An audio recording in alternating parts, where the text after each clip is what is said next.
The Scarlet Witch is one of my favorite characters in comics.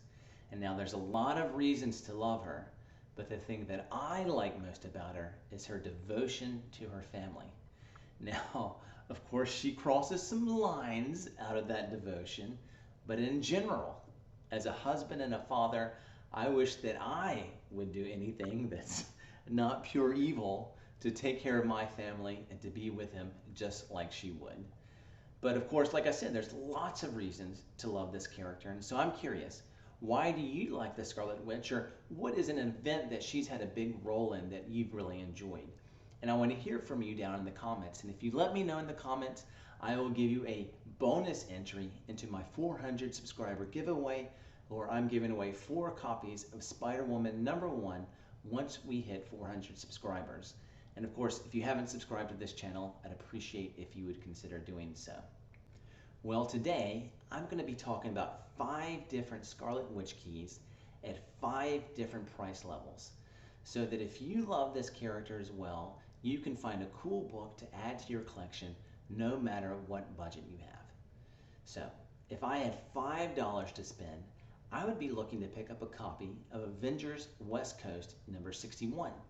And this is the book where it's revealed that the Scarlet Witch is a Nexus being, which means that she exists in all realities and all timelines across the multiverse. And of course, as the MCU is exploring more of the multiverse, I'm hoping it starts to talk about these ideas of Nexus beings being out there. And of course, we see with the Doctor Strange movie, Wanda would be a prime candidate to start exploring that idea with. And it's cool that this book is the first time that idea is referenced with her. Now, I'm also hoping the Nexus being idea might lead to the introduction of some other Nexus beings in the Marvel comics, like the Man-Thing, into the MCU. But we'll see if that happens. But regardless, this book is cool because of its significance to Wanda. Now, when I'm picking up these lower valued keys, something I like to look for are books that have multiple areas of significance. And so this book is cool not only because of its importance to Wanda, but also it contains the origin of Immortus, who is one of the variants of Kang. Now, as we probably all know, Kang is said to be the central figure of Phase 5 and 6 of the MCU, and we're certain to be introduced to more Kang variants, and other than Kang himself, Immortus is, I think, the next biggest one that would exist in Marvel Comics. And so I am as certain as I can be that Immortus will pop up at some time. And when he does, I think this book will gain more interest because of its importance to Immortus. Well, this book actually has a third area of significance because it contains the first and only appearance of Oort the Living Comet. Now, who is Oort the Living Comet?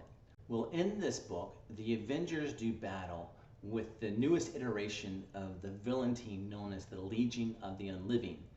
And this team would be one that fought the Avengers from time to time, and it would always come together from some villain somehow bringing back friends and foes of the current Avengers team at that time back from the dead. And so these characters would then square off against the current Avengers team, and it would lead to a lot of one-on-one matchups where a certain Avenger would have to face a friend who had died or a foe that had died that usually they had some hand in their death. And so as they're fighting against this character, they would explore their grief and their shame. And so it always just made for some very interesting stories. Well, in this particular story, what Immortus does, since he's obviously a king who can go back and forth in time, rather than just resurrect characters from the dead, he goes back in time and gets these characters before they died and brings them to now fight the Avengers. Well, the problem in this story is that Quicksilver was fighting alongside the Avengers at this time, but he didn't really have anybody from his history in comics that had died that was close to him. And so Marvel had a problem on their hands. Well, what are we going to do to make Quicksilver's battle matter?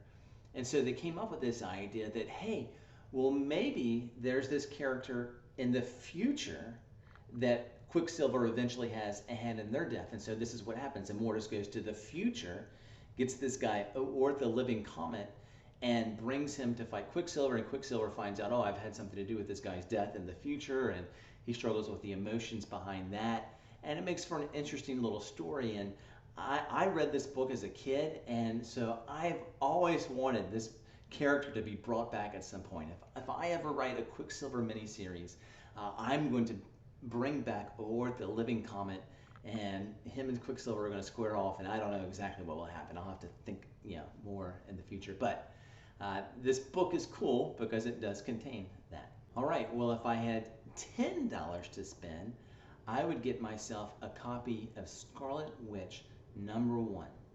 If you've been watching my videos, you know something that I always like to do if I'm priced out of a first appearance of a character is to start looking for their first solo series. And this is the Scarlet Witch's first solo series. And I'm not the biggest fan of the art. It's definitely very 90s art. But regardless, it's still a cool book to have.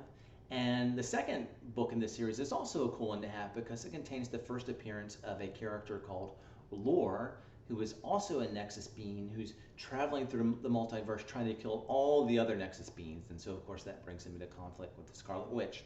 And so there's a couple of cool keys in this little mini-series run. And so at $10, that's the one that I would pick up. Now, even though the 90s was the first time Wanda had her own solo series, back in the 80s, she had a couple of mini-series with her husband Vision called Vision and the Scarlet Witch. And if I had $25 to spend, I would be looking for a copy of Vision and Scarlet Witch #12 from their second limited series, which is where Wanda gives birth to her children, Tommy and Billy. And of course, these children are later revealed to have been created kind of weirdly by her magic. It's really complicated, both in the comics and the MCU. But of course, it's been an important part of her character arc in both realms. Wanda in both universes, the MCU and just the comics, starts off as an antagonist, is later redeemed to become a protagonist, and then later turns bad. And a big part of her turning bad is because of her grief over losing her children. Well, this is the issue where those children are born and sets in motion eventually this complicated story with their children.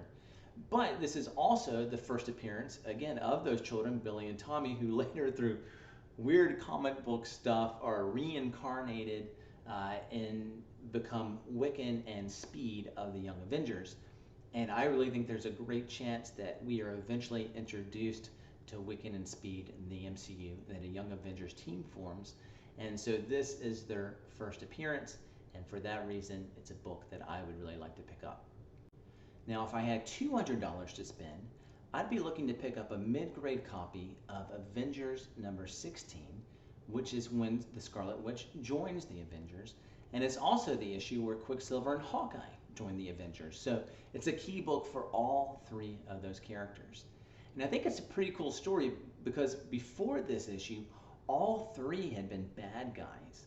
And it's beginning with this issue that Captain America is putting together a new team of Avengers and gets these three to join him, and it starts a redemption arc for all three.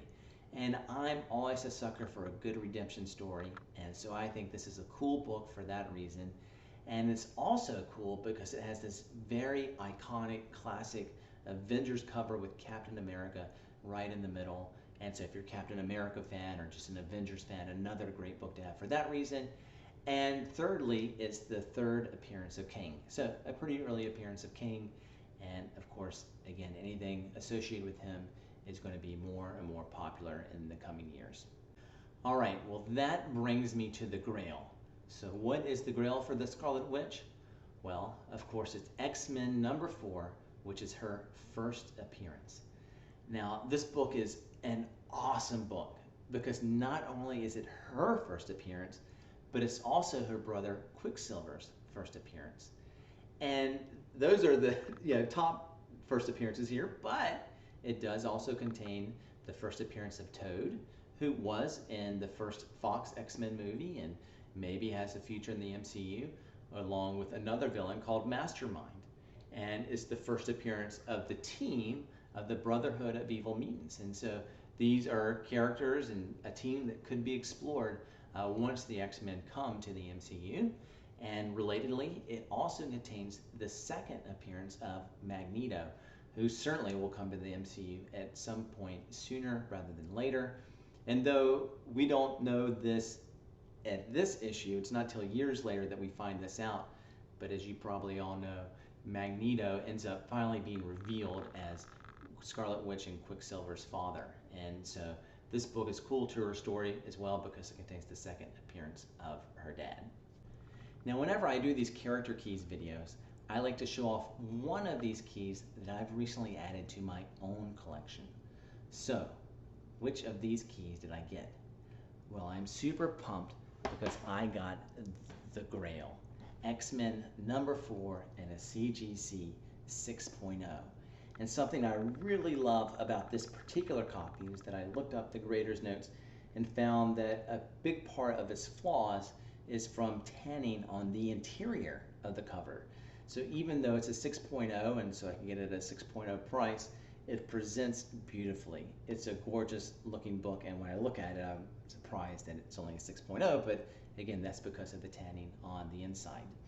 And I got it from a seller who had posted this book for sale online, and he told me there's one other guy that had reached out to him early on about it, and so I was nervous I wasn't going to get it, but thankfully that guy didn't quite beat my offer, and so I was able to add this book to my collection.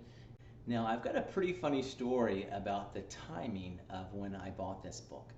So this came in the mail on Monday, and that's the night that our family always has a movie night. And we go through different series. One week we might watch a Lord of the Rings movie, the next week a Star Wars movie, some random movie another week. But we've been working through the MCU over the past couple of years. And so at lunch this last Monday, I asked the kids, hey, well, what do you guys want to watch tonight? And lots of the kids said, well, we want to watch the next Marvel movie. And so I looked it up to see, well, which movie should we be on? And lo and behold, we were due to watch Avengers Age of Ultron, which is when Wanda and Pietro, of course, make their real debut. They were at an end credit scene in an earlier movie, but it's the first real movie that features them. And so I was super excited to watch it, and after we watched it, I was like, hey kids, guess what came in the mail today? And so I went up and brought this book down, and it was super cool that this book came in the mail on the day that my kids were really for the first time introduced to the Scarlet Witch and Quicksilver. So I thought that was super awesome. And in fact, my wife thought that I had picked out that movie for that day because this book came in the mail. And so I had to tell her, no, it's just a pure coincidence. The kids just happened to ask for a Marvel movie that day, and it just happened to be the one that we were on.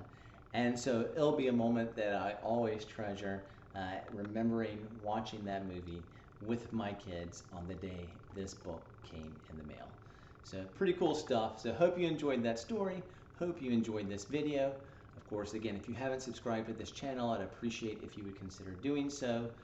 Like the video, comment again telling me what you like about the Scarlet Witch or a storyline that you've enjoyed her being a part of, and I look forward to the next one.